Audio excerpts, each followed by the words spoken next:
Ladies and gentlemen, let's kick off. Welcome to our Women in Accounting live show.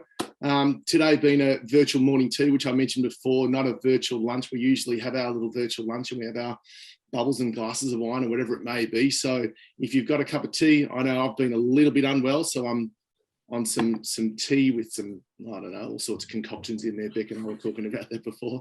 Hopefully it's good for me. Hopefully I don't conk out in the next 60 minutes, although you can tell my voice is already struggling, which is good because I'm going to hand it over. Fine. It'll go in the next 10 minutes. That'll be fun. But special thanks to Professional Partners Education here behind us and our supporters, Hall Chadwick, Profit Master, iKeep, Corporate Lifeline, and Lloyd's Auctioneers and Valuers. If you're returning for the first time, this is our second Women in Accounting show for 2022. If you're coming back and it's your first show, welcome. My name's Paul Jantz. At Professional Partners Education, we're here about providing content, and it's something new that we've created, just content for all accountants. So it's all about providing some non-technical aspects, and whether it's our podcasts or it's these live shows, it's all about what we can share that hopefully all of you can take one or two or three things away and learn. And this is what it's about. So whether it's for you guys or the partners or it's team members, whatever it may be, it's going to be a fantastic 60 minutes again. Now, in our first show, which was interesting because I gave a big shout out to a lot of the men in our industry as well. So I know there was a heap of different registrations. So I thank you again to all the men that are joining this, because while it's titled Women in Accounting, there's still a lot of things that the guys of this world can learn as well. So thanks for all of you that are joining us. Now, as my first guest was Rebecca Mihalic, I suggested to Beck, what about if Beck nominates a new female every single month? And while we've had to push this back a couple of weeks because of COVID, let me introduce you to my new co-host, which is Rebecca Mihalic. Beck, how are you? Good, thank you. I think I'm a little bit better than you this time around. Last time I had COVID, this time you're sick, but between the two of us, we might pull it off. Yes, and we were talking about just how now that we're all and about, and there's conferences again this week. I think there's a Zero Roadshow, there's the ABE, there's the BGL, RegTech going on this week. There's all sorts of stuff. So we're all getting out amongst it. So hopefully we can keep these little illnesses contained as we go into winter. Yes, absolutely. So Beck, for the people that actually missed our little promo, maybe you can share with everyone who you nominated, why, and then we can commence our wonderful little show. Well, as you would all know, because she's sitting there on the screen, I nominated the fabulous Aly Garrett from All In Advisory. And the reason why I do that is Aly and I actually share a lot of similarities in our journeys and the things that we do day to day. I mean, we even specialize in the same areas, but it doesn't mean that we're competitors. We actually have a more collaborative approach, which is what our community is now about. You know, there is more than enough clients out there for all of us. And Aly's been a wonderful sharer of her journey, and more so recently since kicking off her podcast. And I just think she's got an amazing story to share with us all. Brilliant. And that's probably a nice little segue to say, welcome, Aly. Thank you. Thanks for having me. It's great to come on board. Yeah, and you're right. You know, it's a funny thing you say that, Beck, in terms of the ability to continue to share ideas, and it's a big world out there and there's plenty of clients out there, but there are some people that still get a little bit funny about that. They'll learn. I find it quite funny. You sort of go, it's a big little, even if, you know, because some of the firms we work with as well, they're even in the same building, they're in different floors. It happens, but I love the ability for, you mentioned just before, the ability to collaborate and to share ideas. And I know both of you have done that quite a lot over the last few years, which has been brilliant. Now, just before we get into the show, you guys have got chat bars. There's plenty of chats going on already, which is good. If I quickly have a look at that. You've got the chat bar there and you've got the Q&A. So please, if you've got anything you want to share, throw it in the chat bar, throw it into the Q&A, and we will look at that throughout the next 55 minutes. We'll look to get everyone out here by about 11 o'clock Eastern Standard Time. Okay, let's get into this.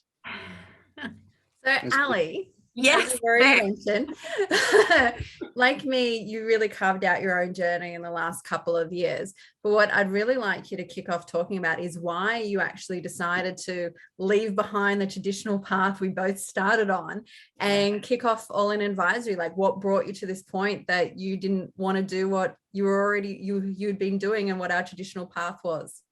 Yeah, look, I'll just say it flat chat. I was so frustrated by the system, by how I was being treated by my co-directors and co-partners. I'll go back to the very beginning. I've always loved accounting. It was something I was born to do. And so when I started out, I worked with a particular partner for 13 years and I loved working with him and he was amazing. But what I found, unfortunately, was my loyalty was not returned. When he was looking to retire, and I'd worked for him for that whole 13 years and held most of the client relationships, he decided to bring 2 senior males into the organisation with less experience than me and then started handing over his clients to them. And I thought, well, God, goodness me, that isn't really what I wanted. And I learned a really big lesson there, that loyalty needs to be returned 2 ways. So I moved to a employer of choice for women, Deloitte at the time, which is amazing as a director. And I had my 2 little bubbies and was able to progress through that organisation and move into, I guess, their pathway to partnership. Realised, although I loved the Big 4, it wasn't for me, and moved to a firm which I'd negotiated with to basically become a partner. After 3 years of meeting all of my KPIs, they kept changing the rules. And so I successfully negotiated my way out of that organisation with all of my clients, with all of my team, and not paying a cent, and literally started All In the next day. And 3 years on, that journey has been absolutely amazing. I guess I held this skill set that I was afraid I was going to lose if I didn't go out and get that, which was the tech type stuff and the client relationships. I just knew things could be done differently and I was being held back. And I literally decided to take the handbrake off and to take that big leap and start my own firm. It was the best thing I ever did. Great. So you just mentioned 3 years, which is quite interesting. And we're going to get into some of the key areas that what you've been able to achieve, which is quite phenomenal in 3 years. Started with a big bang, Paul. Exactly. There was 25 years of experience. I just landed. So where did you start? So that's probably for all of the people listening to thinking about, this is about carving out your own journey. So where did you start, and probably what were the most important aspects to set up first? We're starting All In. Yes. Yeah. So I guess there was a plan. So I had Lee Duffield, who is my GM. I guess we're, tight as thieves, us two. And so we were both frustrated and decided that we could do things a better way. So we actually went out to a lot of road shows and started building our tech stack. I had a client base behind me that I knew was very loyal to me. They'd moved from my previous firm to Deloitte to the next firm and to myself. So I knew that they were going to come with me. And then we looked at, I guess, the marketing side, the advisory side, what we were going to deliver. And we had our original plan was that it would take about a year for us to set up and, move through everything. In the end, I think it was about 6 weeks. We were just so frustrated and we got things done really quickly and we just literally landed. But I think I was very strategic and very planned in those early stages. As I said before, I had 25 years of experience behind me. I knew what I wanted the accounting firm to look like. And I had, in my prior positions, been moving those firms in a lot through the change management, into the tech type space, into the advisory space, into that client relationship management type space. And so I knew, and I'd created all of these templates that I could literally drop into All In, one, to see if it would work, and it absolutely did. And that's, I guess, where we just started flying. We had this 5-year plan, we met it in 1 year. And that was actually the biggest challenge, is that we were growing so quickly. Like, I was taking on a client a day. And so growing something that quickly is actually incredibly painful, because when we set up All In, it was actually, we wanted to be really niche and small and boutique so that we could have, family and work. And then all of a sudden it was work. So that was the challenge. That's really funny, because I went through the exact same thing. Not exactly the same, but so close. When I first went out on my own, I'm like, I'm just going to detach the chats from the kitchen table. I don't want to do anything else right now. I just, want to do this, see my kids grow up. So that doesn't happen. So what were your saving graces throughout that period? You know, how did you actually manage to juggle all of that? And what were those moments where you're like, just kill me now and give you, I don't want to do it? We had them. Sure you had them too. Yeah, look, I think it was quite a few things. One is that I had all that experience behind me and I have a really high capacity. So I kind of knew, and everything is a phase, right? I had to lean in, get it done to kind of give me that space and scale so that I could, you know, have that growth. The team behind me, Lee, was an amazing support. My family, my dad is my biggest supporter. And so I did have people obviously looking and helping with the children. But in saying that, I've always been part-time. I've worked 4 days a week and I'm religious about that. I do every school drop-off and pick up. I'm just really smart with my time, but I'm also really good at saying no to things. I'm also really good at delegating to not only my team, but to outsource. So I know what I'm good at. I do that. And then I make sure that everything else is kind of covered, you know, play to your strengths type stuff. But look, there were absolutely moments where when we were growing and it was so painful, Lee and I were like, oh crap, this isn't kind of what we wanted. And we had to rethink about, okay, well, what is it? What capacity do we have? And so we did bring in a pretty good senior at the time, really early on, which kind of helped us. And then we built all of that process and tech and scale, and we made sure to get the outsourced team in there. So I just made sure to over-resource, put lots of processes in, to ask for help and support. And look, I'd learned that the hard way from some pretty bad experiences in my life, to lean on people around me when things were pretty tight, and to just be open and say, sometimes we get it wrong and sometimes we don't. There were tears, there was frustrations, there was laughing, there was joy, all in the same 30 minutes, you know, like it's a roller coaster. But I think we got to the point where we just went, well, we've done something really, really well. Let's just see where it flies. And that was a really uncomfortable feeling for us, but we did, and we were loving it. So great. It is, isn't it? Because I just can't imagine what that would be like. I know there's certain aspects of when you're running a family and you're the CEO of the house, and like you just said before, you're pretty passionate about school drop-offs and pickups, and so am I, and living across the road from the school helps me a lot. But let's go back a step, because you mentioned some key things that I wrote down here that hopefully everyone online can pick up and take away as well. And you spoke about a plan, and you spoke about the importance of planning, and you had a 5-year plan. Do you still have a 5-year plan, and how do you go about planning? Can you maybe share with everybody online how you do that? Yeah, I think planning for me is dreaming. It's the creative mind, and I have this good, great, and awesome. Good is, you know, if we were traveling along and we get a bit of blue sky 5% each year, right? And I had templates of, I knew what client base I had. You know, in accounting, it's really easy, right? You kind of map out your revenues, work out your resources. Here's your fixed costs, and off you fly. And we were pretty impressed with our budgeting, by the way. Lee was like, bang on. So that helped. And so we have at least that template. But then we look at, okay, well, in 2 years, where do we want to be? Is it that we want to grow the revenue line? Is it that we want to grow resourcing? Is it that we want to grow profit? And each of those things are different for everybody, by the way. I'm not profit driven, PS, by the way, but I am driven by accomplishment. Hence why I went into some of those awards, and through pure joy of what I'm doing. And so I'm making sure that the jobs that we've got, I'm really loving and enjoying, to keep that passion there. But I also allow my creative mind and my free mind to say, where did I want this thing to be if it was going to reach all of its goals? And, you know, some of that for me was in relation to winning some of those awards. It's not just purely financial. We never went into the business to be purely financial. For us, it was about having that flexibility of work and home, you know, getting recognition and doing the things I love, like presenting in podcasts and all of these different types of things. So that for me is my measure of success. And so when I'm planning, yes, it's the financial numbers, but then there's also these other intrinsic things on the side about bringing me joy and longevity that are part of that. And so it is literally about reflecting and dreaming. That's my business planning. And making sure that if I hit any of those things, or if we hit those things, we celebrate that, recognize it, and move forward. And one of the other reasons I set up All In was for my team, so that they could succeed. And I want them to be the best versions of themselves that they can be. So when they succeed, when they grow, that gives me that fulfillment as well. Yeah, good. I'm going to come to team in a second, because I'm going to ask you about team and leading and your style. But there was, again, a couple of critical things that I wrote down, and saying no to things. Now,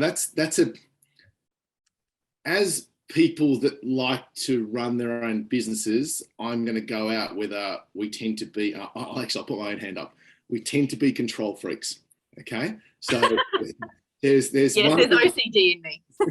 Yeah, correct. But there's key things around, you mentioned before when to say no to things. And you also mentioned a key one around delegating.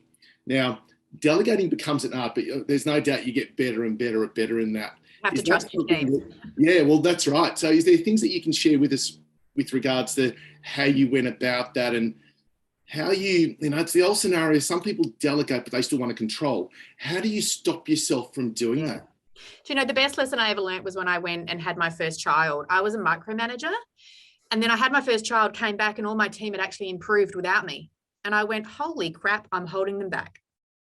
And then I realized that my way isn't the best way. Just as long as the outcome is reached, how they get there, whether it frustrates me or not, is their choice. And so I learned a huge lesson in my management style when I basically stepped out of the organization and realized I wasn't the most important part of it. And nor do I ever want to be the most important part of it. The second lesson I learned around saying no was actually a situation where my whole life imploded and my first marriage exploded. And I most probably would admit to being a bit of a workaholic pre that moment, but it was a stick in the sand moment to me, where I realized my family was the most important thing. Being a mum was the most important thing. And when I thought I had lost it, I realized that I needed to prioritize. And so every single decision I ever make always comes back to my family and my children. How will this impact them? How will this impact me and my behavior with them? And then it makes it easy to say no. And so you don't need to have kids to make those boundaries. It's what's important to you. Is it your family? Is it your friends? Is it physical activity? Anything like that. Find out what's important to you, prioritize that, habitualize a lot of things, right? How do you build your capacity? Make things a habit, right? Because then you can do more and more things. So for instance, have a wardrobe like, the Zuckerbergs of the world, they wear the same thing every day. Like, that's actually a conscious choice, because they're leaving their decision making for other things. They're putting things in the habit box. So I put as much in the habit box as I can to build my capacity. How do I delegate? I make sure that I trust my team. If I don't trust somebody, I'm never going to delegate to them, but I need to empower them. I need to educate them. I lean in. Short-term pain, long-term gain. I lean in heavily initially and then let them fly. And I need to be able to trust them in order to delegate. And so they need to obviously build that trust, and that happens over time. But that's how I do it. That's me. That's how it works for me. Yeah, I think there's no real magic to it. It's a matter of just trialing. It's a bit like having children. There's a lot of different things, aspects that you've got to, as a parent, that we've got to try there. And I've got 3, so the one you deal with the eldest is not the same way you deal with the middle one, and it's definitely not the way you deal with the youngest. You've got to just do different things, but key words around empowerment, critical, and trust. Finding their strengths and empower them. You have to basically support them to succeed. Yes. And not be the reason that they fail. Okay, brilliant. But also, I don't mind that. I also say to the boys all the time, having 3 boys and being very competitive, it's okay to not succeed all the time. It's okay to lose. It's that. My most favourite quote is fail cheap. If you're going to fail, just do it quickly and cheaply. And try not to repeat the same mistakes over and over again. There's no harm in failing. No. And I don't have huge expectations either. Like, I think if you set expectations really high, you're setting yourself up to fail. I start from a pretty low base. And you know what? When people build and they get their confidence and you just see them fly, it's amazing the trajectory that they can actually take. And I want to be the support that I didn't have. And that's, I guess, my management style is I want to give them opportunities. I want to let them see them fly. I want to empower them. And, you know, not for them to succeed despite the circumstances, but to succeed because of them. I think that that's one of the things that, you know, is really important to me too. Yeah, well said. And look, I was just about to fly into, good little segue there. I was going to segue into leadership styles. Yeah. How do you differentiate between, as you mentioned, management before, management and leadership? Two very different things. Yeah, you okay to jump into that for a sec? Yeah, absolutely. I guess my leadership style is, and look, my team would tell me I'm a bit cray-cray. I'm wildly creative. And that for me is the thing that kind of drives all in. So I'll come up with some wacky, crazy ideas, and the team then works out how do we then pull that in. So for leadership, it's around my creativity. It's around role modeling behavior. It's around empowerment. And enablement. I think that's the leadership style. The management style I take is really around the training, education, also empowerment. Definitely not micromanaging. I'm a very big picture person, but I've trained myself to be that way. I am actually very OCD, but I've trained myself to step back. I have moments in my mind where I'm micromanaging, but it doesn't come out of my mouth. So I'm very conscious of stepping back and allowing people to fail or succeed on their own terms, because everybody has a different style. And as I said before, I learned that the hard way. Is that something that you've, you mentioned, you know, 25 years of experience. And sorry, Beck, I will get you in there for a second. Sorry, Beck. It's okay. Questions. My brain's going crazy. Where was I going with that? 25 years of experience. How have you mentioned OCD and, you know, how have you taught yourself to become like that? I think I'm just really conscious of the world around me. I take bits and pieces of people that I really admire, managers that I've worked with. I take all the best pieces, and I also take a look at the bad pieces and say, I don't want to be that person. One of my biggest moments, I think, was actually when I was at Deloitte, and I tell this story a lot because it has great value to me. My leadership style changed dramatically at Deloitte. I started in a very male-dominated environment. I had 3 older brothers. I was actually quite male in my mannerisms at work. I went to Deloitte, and they empowered me to be who I am, and that it was okay to have a style that is my own. And on one of my first days, actually in my first week, I did some work for a really difficult client, and I worked overnight on it. That to me was normal. That's just the style that I had. And the next morning when I went to my desk, there was a gift. And that gift was actually for my youngest daughter, Estelle. And the card said, "Thank you for letting us have mummy last night." I broke into tears. It was the first time anybody had recognized that I had a family at home. But what that did for me in my management style was it allowed me to be me. It allowed me to be a mum. It allowed me to be a woman. And it allowed me to hold a senior position in that organization and to form what that would be in my world. And I now lead with more empathy, with more understanding, with more emotion, and that's okay. That's my style. But it completely and utterly changed me. Yeah, and as Eddie just mentioned then, what a beautiful gesture. Agree 100%. I think it's a funny thing when I'll use the word awareness, just being aware and doing a tiny little thing like that. You know, I often speak about the 1%ers as well with our team, and it is, isn't it? It's that 1% that has meant so much to you. It changed my life. Correct. It's what I like to call lollipop moments. Little things that you can do that are incredibly thoughtful that can potentially change the trajectory of somebody's life. And they happen. You just need to recognize them and do something from it. Yes. Lollipop moments. Love them. Think I'll stop. You'll stop? I kept waiting for your video to cut out, Paul, again. It's all right. Were you switching it off? Absolutely. But I do, every time I listen to Aly talk, it just brings back all these memories of things that I've been through as well. Yeah. You know, some of it great, some of it really not great. But when you're talking about your lollipop moment, I actually had, and this is probably not great, probably more horrific. I had a sign that was up in my office many years ago before I kicked off Aptus that said something along the lines of look like a lady, think like a man, work like a boss. Like, how terrible is that? But this was the mindset. I'm talking 15 years ago now. This is a long time. And it was this mindset that we had to behave much more like men in a male-dominated environment to get everywhere. And like Aly, it wasn't until I moved into something where I was more comfortable with who I was and approach things in a warmer, more confident way, the way, I almost treat my team the way I treat my children, which is like good and bad, because sometimes it's correct. But and what's made a huge difference for me as well is surrounding myself with other female leaders. So my business partner now in Sydney, who I work with every day, is Simone, and she is fabulous at keeping me grounded as well, because sometimes as women, we need other women around us to remind us who we are. Yeah. And Aly, you have Lee. Yeah, I've got lethal Lee. And I'd love to lean in a little bit more and talk about that relationship there. And because we've talked about trust with your team as well, and there's a great relationship there. So how did that actually form? Lee? Well, when I went to my previous employer, Lee was actually working with another partner, and she was basically under the thumb.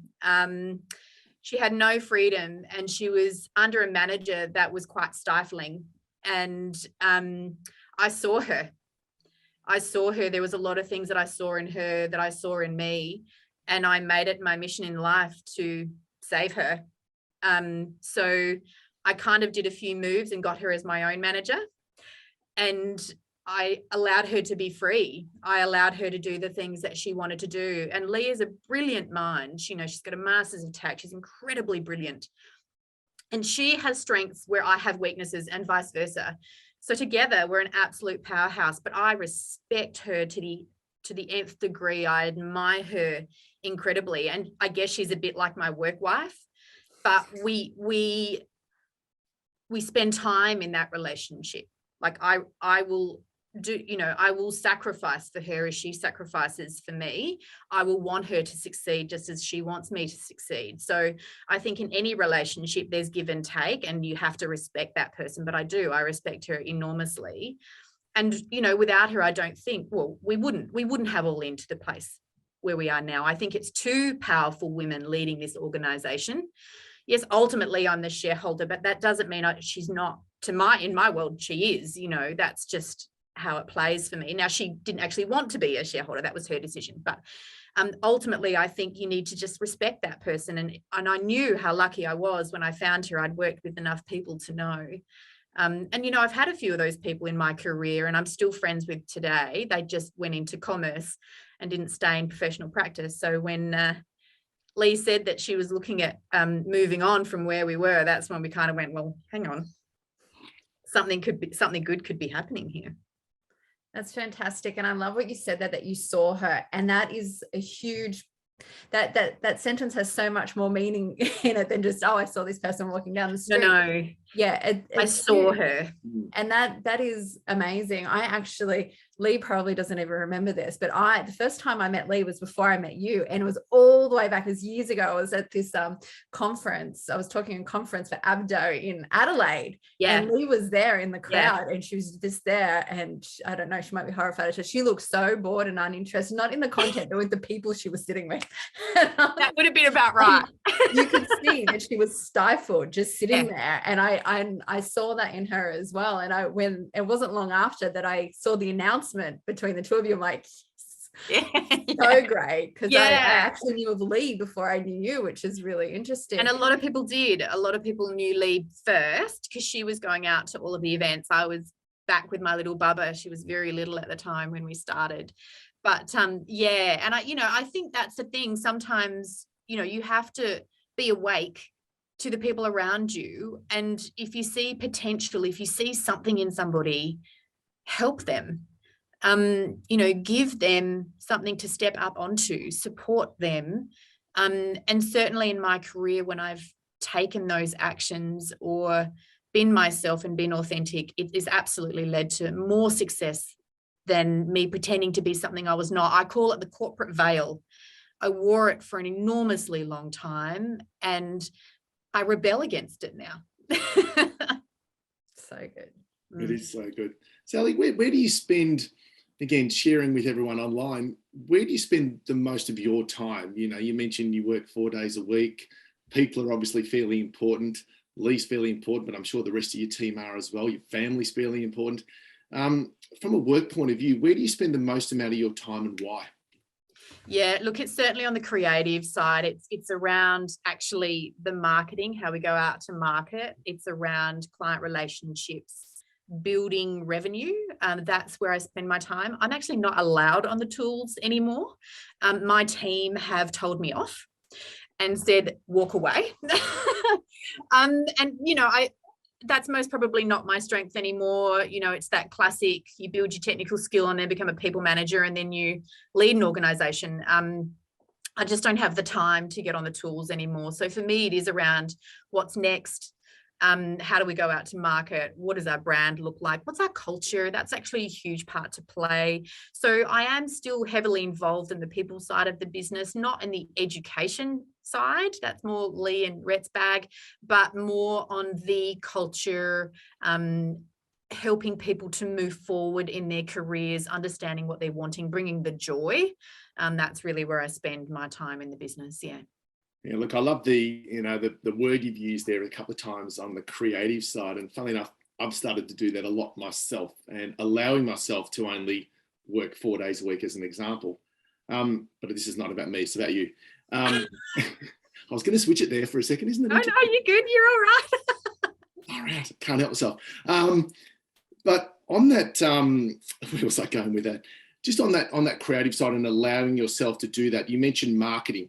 Now, marketing is probably something, been in the industry for as long as I have as well, but not practicing. Marketing is not one of the key strengths that would usually come common. What are the key things that you've learned to allow yourself to be creative? In probably the last even 2 or 3 years, I've seen, you know, you can talk about the video that you did with your story and just things that firms don't usually do. Are you okay to go into a little bit of that? Yeah. And look, I know it's a really uncomfortable place for a lot of people. I'm not a marketer by background, but I do know accounting.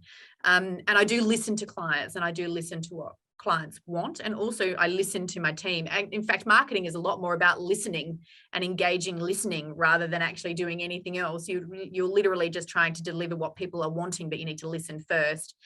But I think it's about thinking outside of the box, I certainly push outside the square a lot. And I think that's where we found our niche, is that we don't look like your normal accountants. We don't talk like them. We don't act like them. And how did that come about? I used to go to networking events and people, when, you know, they'd ask what I did and I'd say I'm an accountant, they go, oh, I didn't think you're an accountant. And so it was about redeveloping what that look like. Well, I'm just going to be me, so we authentically deliver, you know, who we are. But marketing and branding is actually an incredibly important component if you want to grow in your business. If you want growth in your business, then you've got to build a brand. You know, branding takes an awfully long time. It's not just putting something on the socials with a call to action. It's actually about having a culture behind it. It's having the right verbiage. It's around having the right, you know, graphics. It's about how you present yourself to market. And I learned actually at Deloitte, when I was moving through the pathway to partnership, to that you needed, like, because it's such a large organization, how do you stand out from the person next to you? Well, it's by your uniqueness. What makes you stand out? It's about that you have a brand. What does that mean? And so I actually had a lot of self-thought and reflection on what is it that I am. And that's where my specialization in the tech and tourism kind of played out. I can do what normal accountants do, but what makes me different? It's this. And so I think if you're looking at your marketing and branding, look at what makes you different. Look at who you are and what makes you different, what's authentic to you, and then start to build your story and tell your story. That's really what we've been trying to do it all in.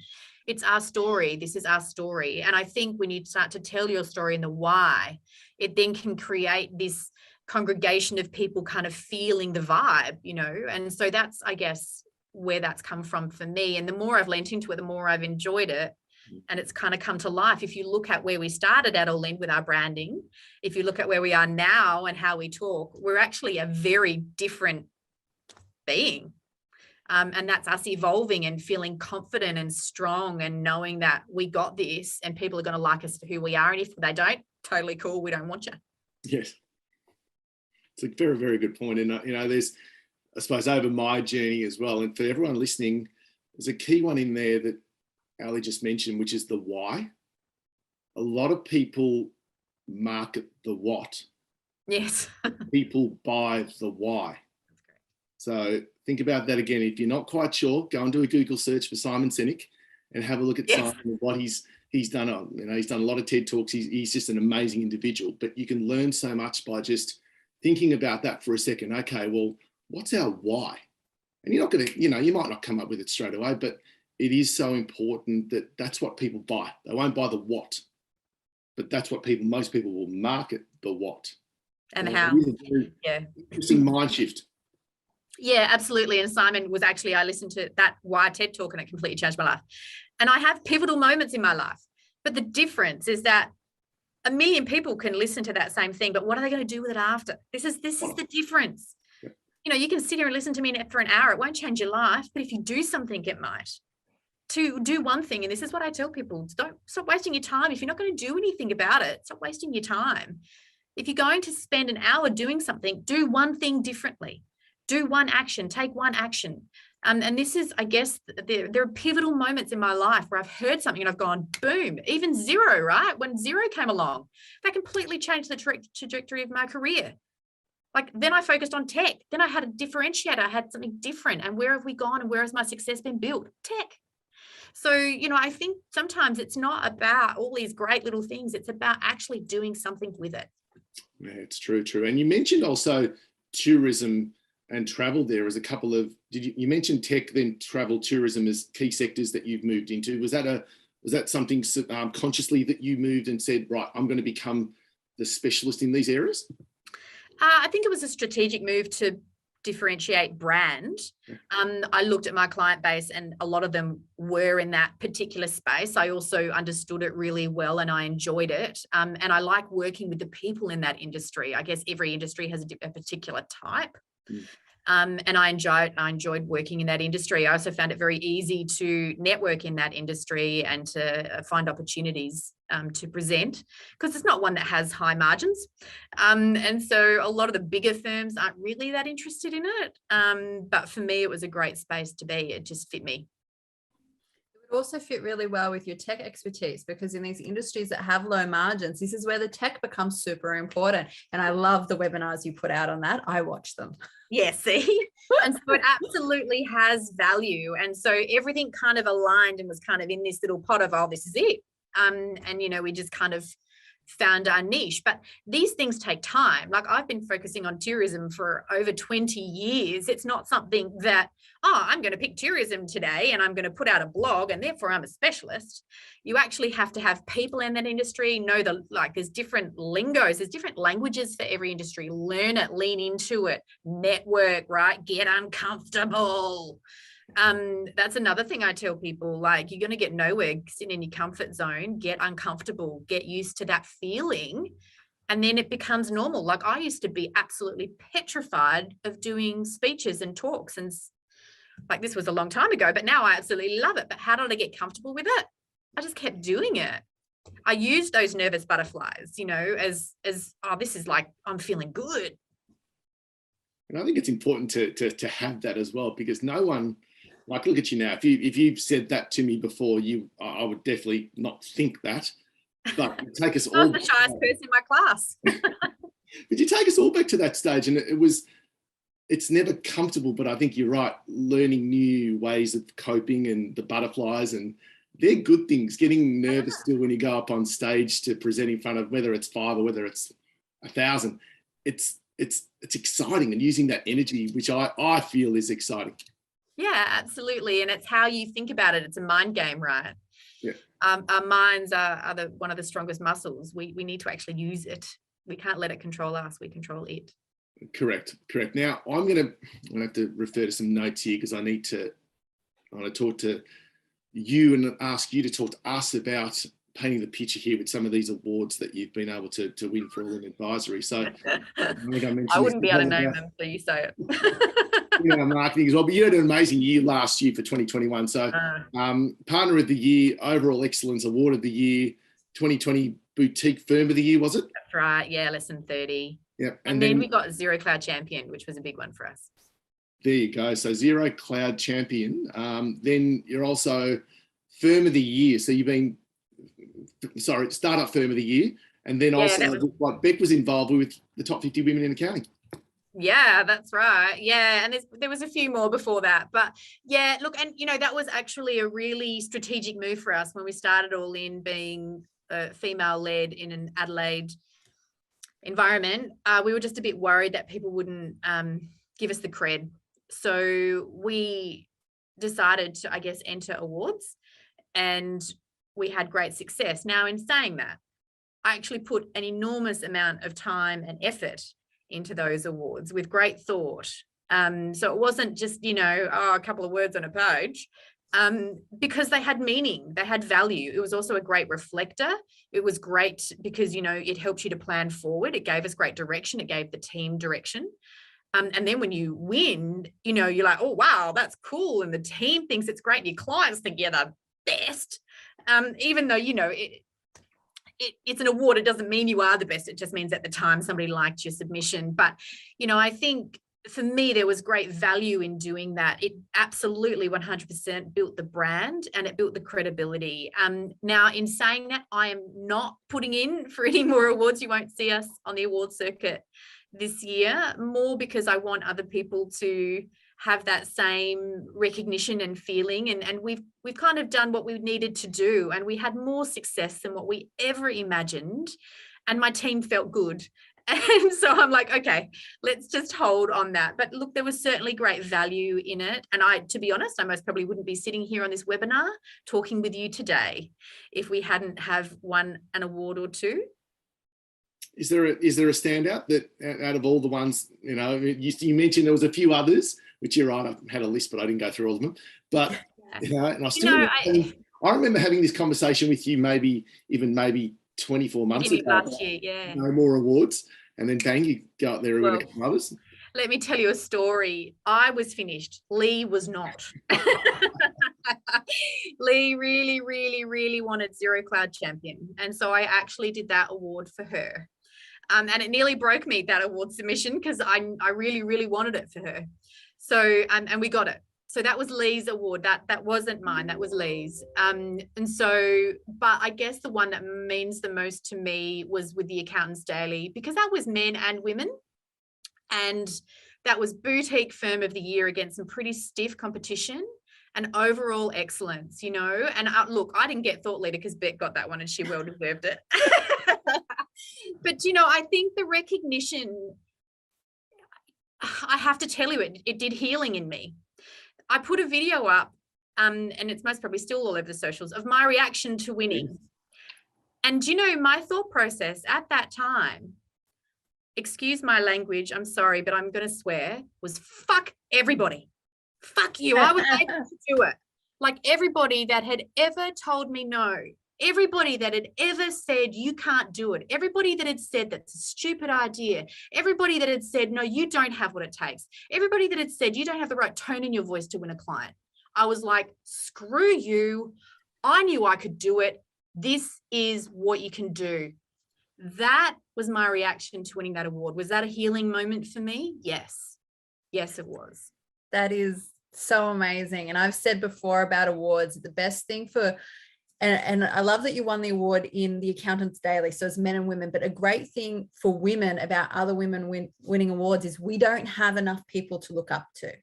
So the more people and you and your team, and when we go out there and, to achieve and feel confidence in life, you need to be able to see yourself in your leaders, and you've managed to create that and contribute to that, which is amazing.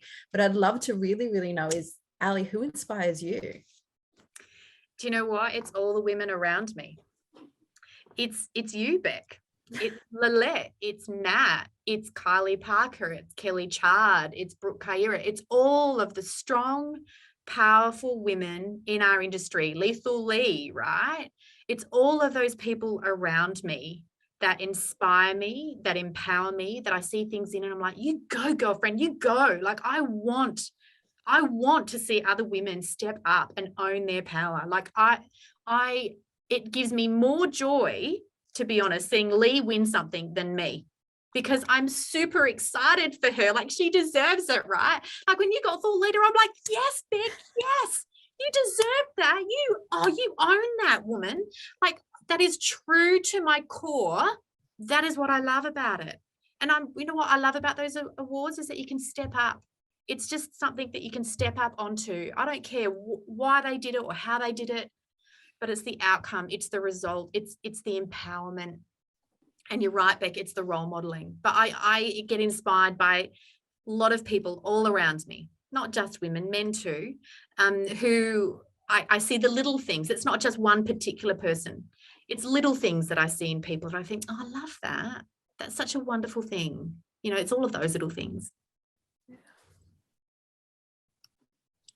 I also love the fact that if we had done this, a bit like live television, really, you know how sometimes live television, they've got the just wait a minute while I play this. I wish I had that footage that we played. I'll put it on my socials, actually, so you can see it. Because now that you know what was running through my head, yes, you'll actually see my reaction is not crazy, but as somebody that felt empowered. Yes, and you can. It's a funny thing because I think it hit the socials obviously the next morning, and it was everywhere, and it was fantastic. But you're right, now to put it into perspective of how it was. See it differently. It's and not just Aly go crazy. And trust me, I don't drink alcohol, so I wasn't drunk.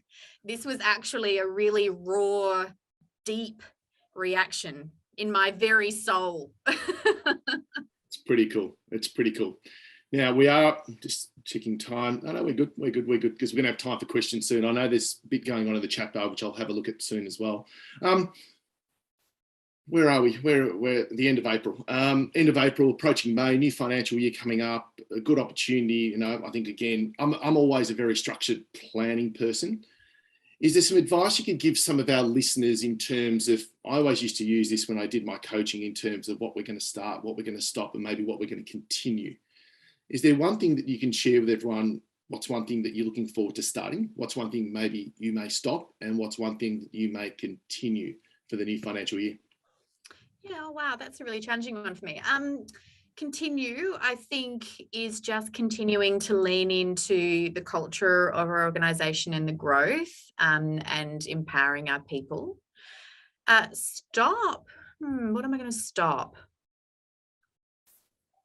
Yeah, look, I don't know. I think, do you know what the thing is with me? If I find something that I need to stop, I do it straight away. I don't plan to stop something. I just stop it.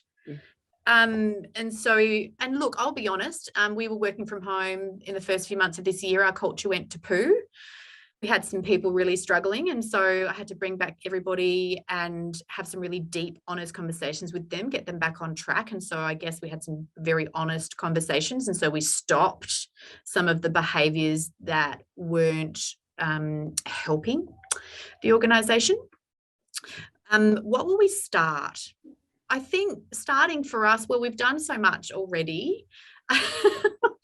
And I've said to my team, I really just want continuity this year. So no big awards, no big new services, no big new products. I just want that continuity of service and client relationships. But we have got new copy, so maybe starting the new verbiage and making it a bit more fun with our clients, if that makes sense. Okay, good. That's always an interesting thing. I've just done this, I call it a coaching course I coach my under 10s boys footy side. So not only do you want to have 3 boys, and then you take on another 20 of them, and it's like, what am I doing? Seriously. But one of the key aspects they talk about is you've got to make things fun, because that's when, there's always learning, but the fun aspect is such an important aspect, isn't it? Yeah, and we did lose the fun. I think it's really hard to create fun when you're working from home. And that was really one of the linchpins of our culture, is I wanted people to be able to come into work and want to come into work and you know, to actually like each other. And so you have to build the fun. I actually want to know from you, Beck, well, because I found that really hard. What would you start, stop, and continue? Ooh, good. Oh, wow. No, I wasn't prepared for that. That's not fair. Sorry. So start is I am starting to say no more often, because in case nobody noticed, I'm not really good at that. So that's becoming a lot more important to me, and I'm doing it more regularly this year, which has been amazing. Start, which has got nothing to do with accounting whatsoever, but more about myself, is I've come back onto a bit more of my fitness regime, but specifically around stretching, because I've decided by Christmas I want to be able to do the splits, which I've never been able to do in my whole life. Oh my God, if you do, I want you to video that and show me, please. I've never been able to do it, but that's what I started. Can you video the bits leading up to it? God, no. No chance, but I'm sure my kids are doing it at the moment. So and then continue on. This is so just before, mid-COVID, Simone became a new partner at Business Depot in Sydney. So really continuing on bringing her on that journey, because new partnership is always really difficult and trying to figure that out. We're still figuring that out. I did this on my own for so long, and then I joined Business Depot, and then it was COVID, and then, so continue on figuring things out. Love it. Good work. Sorry, Beck. That's okay. On the spot. We love that. Yeah. I don't often get lost for words, but you got me on that one, Paul. Now, for anyone that's got any questions off Beck, and to Aly, throw them in the Q&A. Look, thank you that the chat bar's been going off its head, which is fantastic to see. So always encourage that, and great feedback all over the place. But if you've got a specific question, please throw it in there for Aly. Throw it in there for Beck as well, if you've got one for Beck as well. Ladies, I might go to, I'll wait for some questions to come through, but while that, any final comments? We're sitting here and we've gone through 54 minutes, which has been brilliant. And it's always fantastic to be able to share the virtual stage, share the stage with both of you too, because I love spending time. And more importantly, and to everyone online, hopefully it's the passion and it's the energy that comes out as well, which is brilliant. So thank you for being a part of this. Aly, any parting comments from you? No, other than thank you for providing this platform. Rebecca Mihalic, you're a dead set legend. I think these conversations are so important, and each and every one of us can play a role in, leading and empowering women. Each and every one of us can. And it's such an important conversation to continue to have. We get pushback sometimes that, I'm tired of these conversations, or we've had them so often and it doesn't exist. But the reality is, if it exists for one person, then it exists. And it's really important to I guess, be open and honest. And something that we didn't cover, but I do want to cover now, is that I'm really open on my journey through, and you'll find on my socials, I share about my fitness journey, my children, my family, and my work.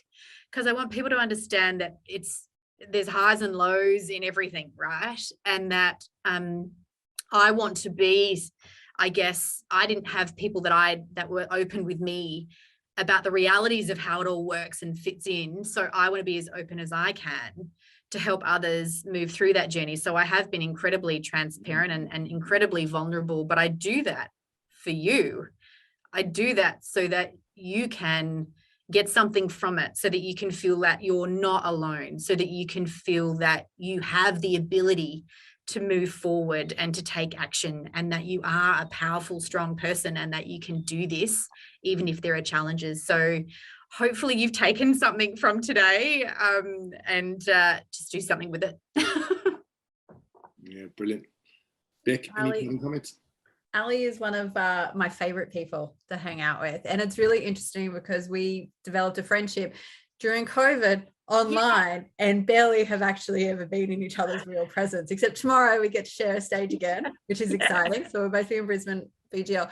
But what I really love is that I'm going to swear now, there's just no bullshit with you. And that's the way I approach things as well. And when finding that same person it makes me comfortable, it helps me bring down barriers and share more of myself, knowing that I belong to a great community which is supportive, and you are a key person in that. And I absolutely encourage anybody, without overwhelming her, of course, but she is an amazing person to be a friend with. Beck, and I think the same of you. So that's mutual love. Brilliant, absolutely brilliant. And look, it's sort of one of those things that it's sort of, again, I'm going to bring in a word that you used before, Aly, and it's a bit of reflection. And I still, if I reflect now, one of the greatest things that being a dad's a wonderful thing. Being a manager and a team leader is again, but one of the great things that I still remember all of our accounting firms back then used to say, do you just hire all the pretty girls? And I still remember that comment. It's like, but we used to have. I've had that comment said to me. Yeah. 80% of our team were women, and you can learn a lot. A male can learn a lot by being vulnerable and open to learning from women. And I think, being challenged by not your wife or your ex-wife, it's being just open. And there's a lot of different aspects there that I've learned to be a better person, which has then made me a better dad and maybe a better leader and all those other aspects. So, and to both of you, I just want to say thank you again, because I think, again, if you're open to those sorts of thoughts, ideas, and the journeys that you both have set for yourselves, this is the sort of result that you come up to, and we're having a beautiful, authentic chat today. So thank you. That's what I wanted to say. Thanks, Paul. Hey, I see a question in the chat from Matt, and I do want to cover off on it, if that's all right. Yeah. He asked, how do you discover your story and then start telling it in a way that doesn't seem like you're big noting yourself? You know what? Don't be afraid to big note yourself. Nobody else is going to blow your trumpet for you, so blow it yourself. And I learnt that. Own it. Be proud of it. Blokes do. So why can't I? And it was a real mic drop moment for me. I'm not scared to say I've won lots of awards, because I have, and I deserved it. The only way you can move through an organization and get promotions is to actually big note yourself. Don't be scared of it. And the more that you do it, it's like that, training a muscle, the more you do it, the easier it becomes. Absolutely. 100% agree. And if you can do it with honesty through that process, that's what's here. It's be honest, be real about it. If you're really, really proud of your accomplishments, then be really proud of your accomplishments. If you want to share a story where maybe you fell over first, then share that part of the story. That's what it is. It's about, and when you do it, the times that I know that what I'm going to say actually means something is when I'm scared to put it out there and having to push past that. And when you know what you've written and what you're going to share is scary and it makes you feel a bit sick, then you know you're onto something, because it means something to you. But don't you get the most reactions from that, Beck? Like every time I've ever put something out that I was absolutely shit scared about doing, like the This Is My Story video, that actually meant a lot to me. Like that was my heart literally on a platter. Like I was so scared, but the reaction I got from that was so empowering. And I think it helps people. So you're absolutely right, Beck. It's the times when you're feeling the most nervous about sharing is actually when you should be sharing. Yeah, I agree completely. And to all of you that haven't seen that, go to Aly's socials and have a look at it and ask yourself, can I do that? The question's always yes, you can do it, and you've got to believe in yourself. But like Beck just said before, be real, be authentic, and it'll naturally come out. And that's what you get from these two ladies. So I'm very proud to be on here with both of you guys, and I'm happy to call you my friends as well. So thank you. Thanks, Paul. Thanks so much. Ladies and gentlemen, thank you. It's been an amazing 60 minutes. Hopefully we've been able to share just one or two or three things. My mobile keeps going off and I need to stop that mobile from ringing. Thank you again to all of you that joined us. Beck's going to be announcing our next guest next month, which is going to be exciting as well. So keep an eye out for that. Plus, I have my Empire Masterclass CEO series coming up on May 5, and I've got Guy Pearson right here. So founder, CEO of Practice Ignition, now Ignition. Ignition. Is it Ignition or Ignition app, Beck? Ignition. It's Ignition. Ignition. Okay. So, not the so Ignition, it's Ignition. Yeah, Ignition. So if you haven't seen Guy or heard Guy, and he doesn't do a lot of this stuff, so please come and listen to his story. It's an amazing story. So hopefully you've got that invitation and you can join us as well on the 5th of May. Ladies, thank you very much. Have a wonderful time together in Brisbane. We will. Too bad I can't be there. To all of you, Have a wonderful day. Thank you.